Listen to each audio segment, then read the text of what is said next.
모세의 설교가 계속 이어지고 있는데요. 오늘 이야기를 시작하면서 모세는 우선 그가 하고 있는 이 설교의 목적과 또 내용 이런 부분들에 대한 기본적인 부분을 먼저 이야기하면서 시작을 합니다. 설교 그가 전하고자 하는 이 메시지의 분명한 목적은 1절에 보시면 너희 하나님 여호와께서 너희에게 가르치라고 명하신 명령과 규례와 법도라는 거죠. 그의 설교의 컨텐츠는 하나님께서 그에게 주신 명령과 규례와 법도이고요. 이것을 다시 출애굽 2세대들에게 혹은 이제 가나안 땅 입성을 앞두고 있는 출애굽 세대에게 전달하는 목적을 가지고 지금 설교가 진행되고 있습니다. 특별히 그들이 이러한 명령과 규례와 법도를 이제 지킬 장소가 분명하게 선언되는데 그게 바로 너희가 건너가서 차지할 땅에서 행할 것이라고 이야기를 하는 것이죠. 앞으로를 준비하는 과정 가운데서 지금 이 모든 게 이루어지고 있는 겁니다. 특별히 그 대상에 대해서도 이렇게 이야기가 되는데 2절에 보시면 너와 내 아들과 내 손자들이라고 되어 있어서 단순히 지금 이 출애굽 2세대뿐만이 아니라 세대를 거쳐가면서 지금 주어지는 이 말씀은 대대로 좀 지켜져야 될 것이라고 하는 이야기를 하고 있는 것이죠. 기간도 그 기간에 제한이 없습니다. 평생이라고 하는 말을 기록하면서 평생토록 이것은 한 일정 기간에만 지켜야 될 것이 아니라 그들의 전 삶을 통해서 지켜내야 하는 하나님의 명령이라고 하는 사실을 강조하고 있습니다. 목적이 조금 더 분명하게 기록이 되어지는데 내 하나님 여호와를 경외하며 내가 너에게 명한 그 모든 규례와 명령을 지키게 하기 위한 것이며 또 내 날을 장구하게 하기 위한 것이라 라고 되어 있습니다. 그러니까 하나님을 경외하고 그 명한 모든 것을 지키는 것과 또 내 날이 장구하게 되기 위한 것이라고 하는 이 두 가지의 분명한 목적을 가지고 지금 모세는 설교를 진행하고 있습니다. 그리고 이처럼 이러한 설교로 이러한 목적을 가지고 설교한 것에 기대되어지는 결과는 무엇이냐면 첫 번째는 이스라엘이 듣고 난 다음에 그것을 행하기를 기대하는 것이고요. 두 번째는 그렇게 하게 되어질 때에 그들이 받게 되어질 복에 관해서 또 구체적으로는 조상들이 하나님 여호와께서 허락하신 것과 같이 그 조상들의 하나님 여호와께서 내게 허락하신 것과 같이 젖과 꿀이 흐르는 땅에서 크게 번성하게 되는 것을 이제 기대하면서 이 말씀을 좀 전하고 있는 거죠. 그러니까 이제 이스라엘에게 기대되어지는 것은 지금 모세가 하는 것을 듣고 삼가 행해야 하는 것입니다. 단순히 듣는 것을 넘어서서 이 전해지는 명령과 규례와 법도를 듣고 행해야 하는 것이죠. 그러니까 듣는 것과 행하는 것 두 가지가 모두 강조되어지고 있습니다. 그러다 보니까 이제 우선은 들어야 하는 것이고요. 이 들어야 한다는 것이 쉐마 이스라엘이라고 하는 그 이스라엘을 향한 굉장히 중요한 그 신앙 교육의 이제 어떤 기초가 되어진다고 할까요? 그 근간이 이루어지게 되어지는 말씀으로 등장하게 됩니다. 이 파트, 그러니까 쉐마 이스라엘이라고 하는 파트가 이스라엘 신앙교육의 정수라고 불리게 되어지는데 4절에 보시면 이스라엘아 들으라 라고 우리는 번역이 되어 있지만 그 순서대로 하게 되면 쉐마 이스라엘이라고 해서 들으라 이스라엘이라고 좀 기록이 되어 있습니다. 무엇을 들을 것인가 라고 하는 것이 4절과 5절에서 기록되는 것이죠. 쉐마 이스라엘 우리 하나님 여호와는 오직 유일한 여호와이시니 너는 마음을 다하고 뜻을 다하고 힘을 다하여 내 하나님 여호와를 사랑하라. 이것이 가장 핵심 중에 핵심이 되어지는 겁니다. 듣고 행할 것이 무엇인가라고 하는 것이 4절과 5절을 통해서 기록이 되는데 무엇을 듣고 무엇을 행해야 하는 것인가라고 하는 것이죠. 이들이 들어야 하는 것은 하나님께서 그들에게 주신 명령과 규례와 법도인데 이것을 듣고 행하는 것에 있어서 이 행함이 대조가 되는데 행한 것을 4절과 5절에서는 뭐라고 얘기하냐면 하나님을 사랑하는 것이라고 이야기합니다. 결국 이들이 행해야 하는 것은 무엇이냐면 하나님을 사랑해야 하는 것이죠. 앞으로 이제 모세가 할 이 설교의 핵심적인 이야기는 그런 의미에서 하나님을 사랑하기 위한 방법에 관한 것입니다. 하나님께서 원하시는 사랑법에 관한 것이죠. 그러니까 우리가 하나님을 사랑한다고 했을 때 우리의 방식으로 하나님을 사랑하는 것이 아니라 하나님께서 어떻게 사랑받기를 원하시는지 하나님을 사랑하는 그 방법에 관한 이야기를 이제 모세가 하려고 하는 겁니다. 우선 이러한 하나님을 사랑하는 법에 관한 이야기를 하기 전에 이 방법을 대하는 태도에 관한 이야기가 6절로부터 9절에 기록이 되어져 있는데요. 오늘 내가 내게 명하는 이 말씀을 너는 마음에 새기고 내 자녀에게 부지런히 가르치며 집에 앉았을 때든지 길을 갈 때든지 누워있을 때든지 일어날 때든지 이 말씀을 강론할 것이며 너는 또 그것을 내 손목에 메어 기호를 삼으며 내 미간에 붙여 표로 삼고 또 내 집 문설주와 바깥문에 기록할지어다 라고 되어 있습니다. 그러니까 이제 모세가 이들에게 전하려고 하는 내용의 핵심은 하나님을 어떻게 사랑할 것인가 라고 하는 것인데, 이 하나님을 사랑하는 방법을 이처럼 마음에 새기고 또 부지런히 가르치고 강론하며 또 표로 삼고 기록할 것이라고 하는 것에 관한 이야기를 6절로부터 9절까지 하고 있습니다. 그리고 우리는 이러한 방법을 율법이라고 이제 부르게 되는 것이죠. 법이라고 했을 때 느껴지게 되는 단단함이 있는데, 그렇기 때문에 제가 의지적으로 일부러 율법이 아니라 사랑법이라고 하는 것을 통하여서 묵상해 볼 것을 좀 제안을 드리는 겁니다. 그렇기에 우리가 어떻게 이 율법을 준행할 것인가 라고 하는 표현보다 우리가 어떻게 하나님을 사랑할 것인가 라고 하는 관점 속에서 이 주어지는 명령과 규례들을 좀 살펴보시라고 하는 거죠. 그렇게 하나님을 사랑하는 법에 관해서 이제 이야기하기 전에 먼저 나타나는 것이 무엇이냐면, 그러면 하나님께서는 우리를 어떻게 사랑하셨는가라고 하는 하나님의 사랑에 관한 이야기가 기록이 됩니다. 하나님의 사랑은 은혜로 표현되게 되는데요, 10절과 11절에 그 하나님의 사랑이 은혜로 표현되는 것이 기록되어져 있습니다.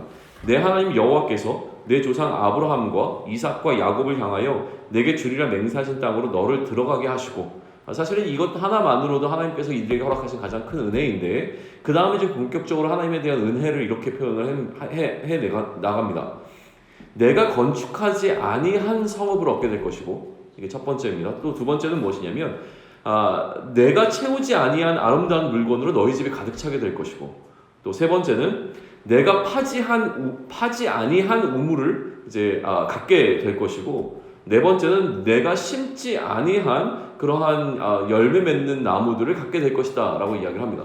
이 네 가지를 통해서 내가 하지 않은 것이 강조되고 있는 것이 분명하게 드러나는 거죠. 그러면 이것은 하나님의 은혜로 이야기될 수 있는 겁니다. 이 모든 것은 하나님의 은혜라는 것이죠. 하나님의 은혜는 우리를 사랑하시는 하나님의 사랑의 방법이었던 것이고요. 그러면 이처럼 우리를 사랑하시는 하나님을 우리는 어떻게 사랑할 것인가 라고 하는 그 사랑의 방법에 관하여 12절과 13절을 이야기하는 것이죠. 뭐라고 이야기합니까?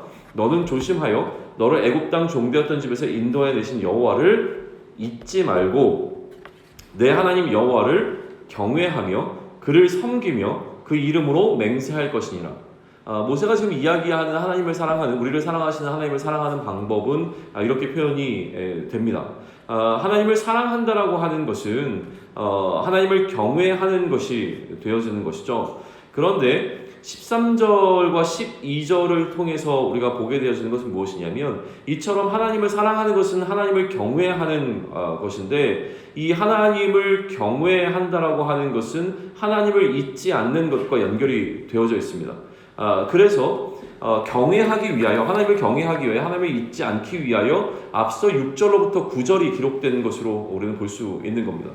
잊지 않는 것이 여호와를 경외하는 것이 기본이 되어진다면 구체적인 노력이 수반이 되어야 된다는 것이죠. 즉 여호와를 잊지 않기 위한 몸부림이 이들에게 필요한데, 그처럼 하는 것이 마음에 새기고 항상 강론하고 이것을 기록하여서 늘 볼 수 있도록 하는 것, 그래서 잊지 않는 것, 이게 바로 여호와를 경외하는 것의 기본적인 형태가 되어지는 겁니다.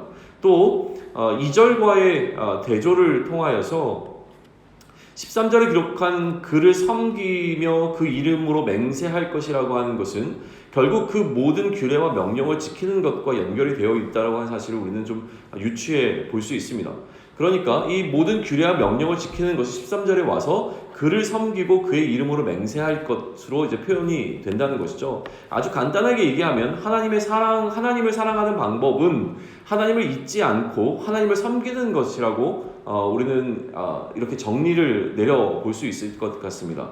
그러니까 하나님을 섬긴다라고 하는 것이 무엇인가 라고 하는 부분을 우리는 이제 다시 좀 관심을 갖고 이제 이후에 등장하는 이야기를 통해서 살펴봐야 할 텐데, 이 하나님을 섬긴다라고 하는 것, 다시 얘기하면 하나님을 섬기는 것은 하나님의 명령과 규례를 따르는 것이 하나님을 섬기는 것이 되어지고요. 이 하나님의 명령과 규례를 지키는 것은 이처럼 따름이라고 하는 모티브를 통해서 설명이 되어집니다. 그러니까 하나님을 섬긴다라고 하는 것은 하나님의 명령과 규례를 따르는 것이다 라고 이제 설명이 되어지는데, 결국 하나님을 사랑한다는 것은 첫 번째 다른 신을 따르지 않는 것에서부터 설명이 출발되어집니다. 14절 보시면 너희는 다른 신들 곧 내 사면에 있는 백성의 신들을 따르지 말라라고 되어 있습니다. 그러니까 누구를 따를 것인가의 문제에 있어서 다른 신을 따르지 말 것을, 그리고 다른 신을 따랐을 때의 결과가 15절에 기록이 되어 있는 것이죠. 하나님은 질투하시는 하나님이신즉 너희가 다른 신을 따르게 되면 하나님께서 진노하실 것이다 라고 하는 이야기를 들려주죠. 두 번째는 무엇이냐면 하나님을 시험하지 않는 것입니다. 하나님을 따른다라고 하는 것은 하나님을 시험하지 않는 것이죠. 16절에 보게 되면 마사에서 시험한 것 같이 하나님을 시험하지 말라고 이야기하는데, 물이 부족했을 때 하나님을 향하여서 원망했던 이 사건을 기록하는 거거든요. 그러니까 무언가 하나님을 따르다가 하나님을 향해서 의심하거나 원망하지 말라라는 이야기를 두 번째로 해주고 있죠. 세 번째는 어떤 게 등장합니까? 17절인데 하나님의 명령과 증거와 규례를 지키는 것이라고 이야기합니다. 그러니까 결국은 하나님의 질서를 따르는 것에 관한 이야기를 하고 있는 것이죠. 그리고 네 번째는 하나님께서 보시기에 정직하고 선한 일을 행하라고 하는 것입니다. 이 규례와 명령과 율법을 이야기하는 것일 수 있지만 저는 조금 더 넓게 이거를 확대해서 단순히 명령과 규례에서 규정하고 있는 것뿐만이 아니라 네가 어떤 삶을 살아갈 때 이것이 하나님 보시기에 정직한 일인가, 또 이것이 하나님 보시기에 선한 일인가, 하나님께서 기뻐하시는 일인가를 항상 생각하면서 행동하라라고 하는 것을 통하여서 하나님을 따름에 관한 이야기를 이렇게 이야기하고 있다는 것이죠. 그리고 맨 마지막에는 그 따름의 결과가 등장하는데, 따름의 결과는 무엇입니까? 그리하면 내가 복을 받고 그 땅에 들어가서 여호와께서 모든 대적을 내 앞에서 쫓아내시겠다고 내 조상들에게 맹세하신 아름다운 땅을 차지하리니 여호와의 말씀과 같으리라 라고 기록이 되어져 있습니다. 그리고 이제 마지막 단락이 등장하게 되어지는데요. 이 마지막 단락은 다음 세대에 관한 이야기입니다. 다음 세대라고 했을 때 지금 이미 출애굽 1세대였던 모세가 출애굽 2세대인 이제 가나안 입성을 앞두고 있는 이 세대들에게 말씀을 전하고 있는데, 출애굽 2세대들에게도 또한 다음 세대가 되어지는 출애굽 3세대라고 불릴 수 있고요. 혹은 가나안 1세대라고 불릴 수 있는 이들에게, 그러니까 가나안 2세대겠죠. 가나안 2세대라고 불릴 수 있는 이들, 그러니까 다시 얘기하면 출애굽을 경험하지 못한 세대들을 향한 메시지가 좀 기록이 되어져 있습니다. 후일에 이 출애굽을 경험하지 못했던 자녀들이 질문을 던지게 될 것이라고 하는 것이죠. 그 질문이 19절입니다. 후일에 내 아들이 내게 묻기를 우리 하나님 여호와께서 명령하신 증거와 규례와 법도가 무슨 의미가 있느냐, 왜 우리가 이거 지켜야 됩니까? 라고 너에게 묻게 된다면 너희는 이렇게 답변하라 라고 하면서 그 답변에 대한 이야기가 20절로부터 24절까지의 내용에 기록이 되어져 있습니다.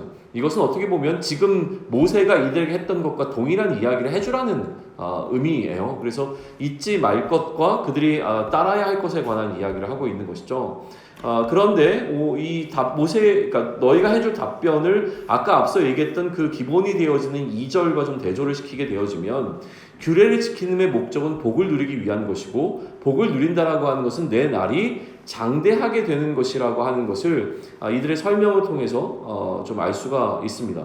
그리고 이처럼 이렇게 규례를 지킨다라고 하는 것은요, 그렇게 규례를 지키는 것이 우리의 의로움이라고 하면서 24절에서 정의를 내리면서 이 신명기 6장은 마치게 되어집니다.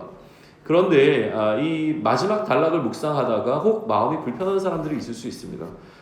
두 가지 때문에 그런데요. 첫 번째는 방금 이야기했던 23절 보시게 되면 항상 너희가 복을 누리게 하기 위하여 명령을 지켜야 된다라고 하는 표현과 24절을 보게 되면 이처럼 우리가 이 명령을 지키는 것이 우리의 의로움이 된다라고 하는 이 두 가지 표현 자체가 6장을 마무리 짓고 있는 결론에 해당하는 어떤 구절인데, 오늘을 살아가는 우리들 그리스도인들에게 이것은 상당히 불편함으로 자칫 다가올 수 있는 구절이라고 하는 거예요. 왜냐하면 우리는 너무나 많이 오늘 이 시대를 살아가면서 강단을 통하여서 기복신앙에 대한 안 좋은 이야기를 들어왔습니다. 신앙생활을 하는 것, 율법적인 종교생활을 하는 것이 복을 받기 위한 목적으로 하면 안 된다라고 하는 이야기를 끊임없이 들어왔고요. 또 한 가지는 무엇이냐면 복음과 율법을 이제 대조하면서 율법으로는 의로움을 얻을 수 없고 단지 복음을 통하여서만 우리가 의롭게 되어진다라고 하는 이야기가 들어왔기 때문에 이처럼 율법을 준행하는 자들이 그 율법의 목적을 복을 받기 위한 것이라고 이야기하고 이 율법을 준행하는 목적이 우리의 의로움이라고 하는 이 이야기를 사실은 좀 받아들이기가 굉장히 어렵습니다. 그러다 보니까 이것을 뭐 신약적인 관점이나 그리스도의 관점으로 재해석해서 설명하려고 하는 시도들이 있는데 그 시도들은 옳습니다. 그러나 저는 지나치게 지금 이 파트에서 이것을 우리가 과격하게 신약으로 끌고 갈 필요는 전혀 없다고 생각을 합니다.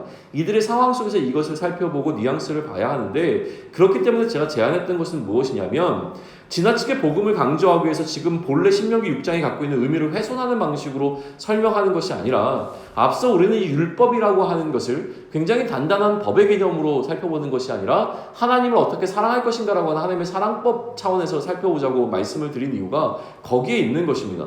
그렇다면 이것은 하나님을 사랑하는 것이라고 하는 프레임 속에서 해석이 되어져야 되는데 이 모든 것은 사랑하는 자가 마땅히 누릴 것에 관한 것으로 살펴볼 수 있다라고 하는 것이죠. 사랑하는 자가 마땅히 누리는 것은 이 복이 되어지는 것이고요. 이 사랑하는 자가 그러니까 사랑하는 자끼리의 관계 속에서 일어나는 어떤 것들은 마땅히 서로 누릴 수 있는 복이 되어지는 것이죠. 우리는 이것을 인간적인 사랑의 복을 얘기했을 때 행복이라고 이야기를 합니다. 어쨌든 이런 우리가 누릴 수 있는 복에 관한 부분과 또 하나는 사랑하는 자끼리 마땅히 행하는 것이라고 하는 것은 옳음이라고 하는 설명 속에서 이해가 되어져야 하는 것이죠. 사랑하는 자 사이에 마땅히 이루어져야 되는 것은 이것이 옳은 것이라고 하는 그 의로움의 개념 속에서 설명이 되어지기 때문에 이 마지막에 등장하고 있는 복과 의로움이라고 하는 것을 지나치게 우리가 복음이라고 하는 기준 속에서 율법이기 때문에 안 좋은 것을 해석하는 것이 아니라 하나님의 사랑법 안에서 이 두 가지는 당연히 이루어져야 하는 것이라고 하는 그 개념 속에서 좀 묵상을 하시면 좋겠습니다. 그러나 이 당연함과 이 마땅함을 우리가 하지 못하기 때문에 이 복과 이 그 의로움을 이루기 위하여 결국은 그리스도가 필요했다라고 하는 것이죠. 그래서 그리스도께서 이 율법을 완성해내신 개념으로 나중에 설명이 돼야 하는 겁니다. 그 차원에서 좀 다시 묵상하실 것을 부탁을 드리고요. 하나 더 짚고 넘어간다면 마지막 단락을 묵상하는 가운데 제 시선을 사로잡은 것은 무엇이냐면 모세의 믿음입니다. 23절입니다. 여호와께서 우리에게 이 모든 규례를 지키라 명령하셨으니 이는 우리가 우리 하나님 여호와를 경외하여 항상 복을 누리게 하기 위함이시며 또 여호와께서 우리를 오늘과 같이 살게 하려 하심이라.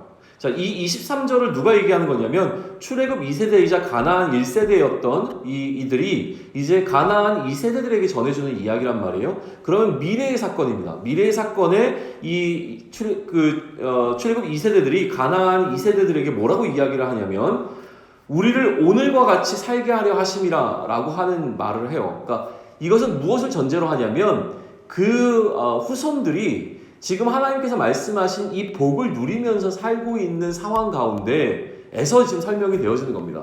우리가 지금 이처럼 복을 누리고 살고 있는데 우리에게 율법이 무슨 의미가 있어요? 라고 이야기를 할 때 그 율법을 지켰기 때문에 오늘 우리가 이처럼 하나님의 복을 누리며 살 수 있는 거야 라고 그들의 후손들에게 얘기해 주라는 이야기는 무엇이냐면 모세는 이들이 가나안 땅에서 이처럼 하나님 안에서 풍요로움을 누리며 하나님과 사랑하는 관계 속에서 살 것이라고 하는 그의 미래를 향한 믿음이 담겨있는 표현이라고 하는 거예요. 오늘처럼이라고 하는 것은 미래의 오늘입니다. 그 오늘 이야기를 하고 있는 이 상황이 굉장히 어렵거나 힘든 상황이 아니라 이들이 하나님 안에서 하나님의 백성답게 살아가고 있는 삶 속에서 이 전해지는 이야기이고 이것은 먼 미래의 이야기를 오늘처럼 지금 하고 있는 것이기 때문에 미래를 향한 모세의 믿음이 담겨있는 표현으로 좀 살펴볼 수 있을 것 같아서 언급을 드렸고요.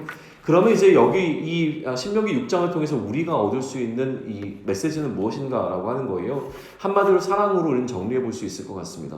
5절을 보시게 되면 너는 마음을 다하고 뜻을 다하고 힘을 다하여 내 하나님 여호와를 사랑하라 라고 되어 있습니다. 결국 사랑하는 것은 내가 원하는 것을 하는 것이 아니라 그가 원하는 것을 하는 것이죠. 사랑이라는 관점에서 율법을 묵상해 갈 것을 알려주는 굉장히 중요한 출발점이 된다고 저는 믿습니다. 하나님의 질서를 따름이라고 하는 것, 하나님의 규례를 지킨다는 것, 하나님의 명령을 따른다는 것, 이것을 다시 하나님의 질서로 정의해서 하나님의 질서를 따른다라고 하는 것은 결국 하나님을 사랑하는 것입니다. 우리는 그리스도의 질서에 관한 이야기를 계속 해나가고 있습니다. 그리스도의 질서를 따른다는 것, 세상의 질서를 따르지 않고 그리스도의 질서를 따른다는 것은 세상을 사랑하지 않고 그리스도를 사랑하겠다는 것입니다.